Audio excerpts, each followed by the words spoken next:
This is the big office. This is where the top brass are for the Australian Department of Defence, the Australian Signals Directorate. So they look after satellite surveillance. Now that's part of what's called the Echelon network, which is part of the Yakuza, which came out of the BR-USA agreement during the Second World War. And the way it was developed, and it's good to have this space here, is when you think of basic maths, what was happening was they were using aeroplanes, high altitude planes, to go and spy on Soviet Russia in the 50s. And one of their planes got shut down, a U-2 plane got shot down, and they started thinking, there's got to be a more efficient way of doing this. And so two blokes got together, and Simon Raymo, I think his name was, and Dean Woolridge, and formed the Raymo-Woolridge Corporation. And what they figured out was with this new satellite technology, they could have satellites going around the globe, keeping eyes on everybody. That's in the early 60s, yeah, late 50s, early 60s. And when you think about it, here's where the basic maths comes in.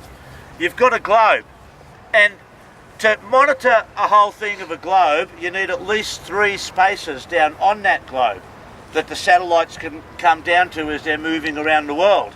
Now, their first place is obviously in North America. That's granted.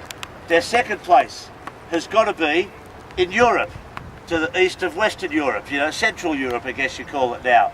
And they were putting bases in through Germany. And that's why the wall and the division of Germany into 2 parts was so important, because they needed to control those stations at places in Bavaria like Bad Aibling.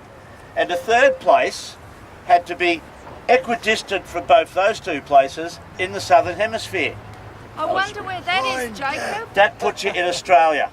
Might be a Pine Gap nearby, Yeah, there might be a Pine Gap nearby. And it's at Pine Gap because this technology was, you know, just being introduced. The other way they used to monitor technologies was by ships doing the coast and submarines doing the coast. So they're in it somewhere equidistant from the United States, from Germany, from West Germany, in the Southern Hemisphere. That puts you smack bang in the middle of Australia and as far away from the coast as possible, and that puts you bang in the middle of Pine Gap. Now, what these satellite systems do, there are hundreds of satellites now, hundreds of them, circling the globe at all times. And the communications coming out of that is run through the defence, apart from the Americans, at Pine Gap, the Australian side of it is run through the Defence Signals Directorate. DSD now become ASD. And that's why we're here today, because when we're talking about surveillance, when we're talking about all the communications, and not just surveillance communication, when we're talking about knowing where things are for targeting purposes. When you hear this bullshit about surgical strikes on wedding parties and hospitals, it's these kind of people who are controlling the satellites and analysing the satellite data who are given the information that are killing people. And we're here in the heart, the belly of the beast of the Department of Defence today. We have this here, this eagle on a stick, which was a gift to the Australian people from the United States government. What a hideous thing. I'd like to tell them where to stick it, quite frankly, as a sign of Australian and American military friendship and cooperation. Probably an apt place to talk about the Australian-American military alliance. And that started way before World War II, way before World War I. That started in 1903. In the lead up to what we became known as the War to End All Wars, the Germans were building shipbuilding in the Baltic. The English Navy was worried. They were bringing all their ships back to home port in Western Europe. What happened then? The Brits signed the Sino Peace Treaty. People were worried.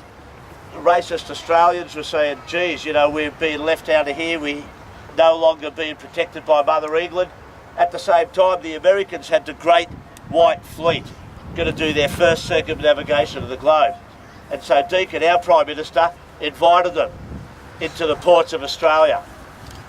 Okay, and they came into Melbourne, they did the East Coast, they went across the top, and everywhere they went, we provided them with entertainments, we provided them with fairs, festival. We encouraged our women to go out and date a Yankee sailor.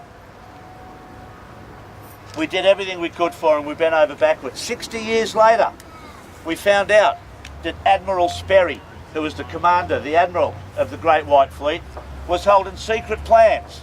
And while we were watering them, while we were entertaining the troops, they had a whole unit of the Great White Fleet whose whole job was to analyse how easy it was to invade Australia on behalf of the United States government.